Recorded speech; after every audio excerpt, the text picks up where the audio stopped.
আপনারা দেখছেন RPTV news Bangla.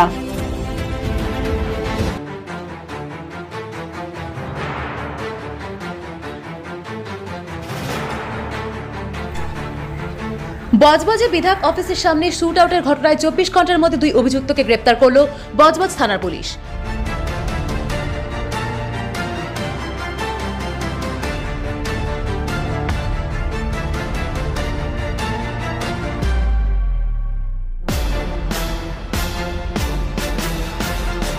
অভিযুক্তদের নাম শেখ সাইফুদ্দিন ওরফে আফ্রিদি ও Shamim Kayal.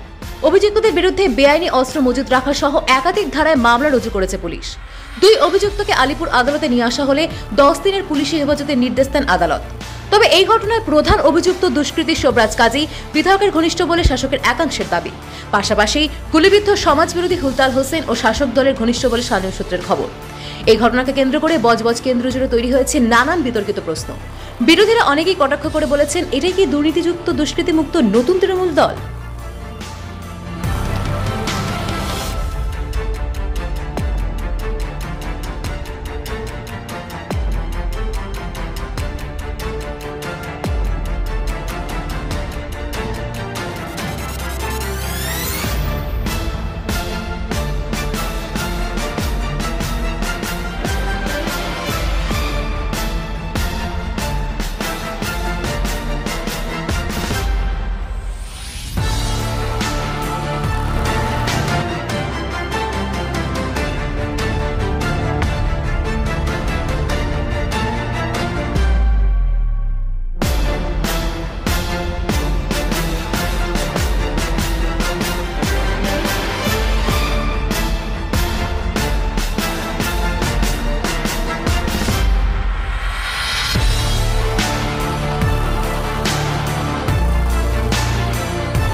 Bureau report, RPTV news Bangla.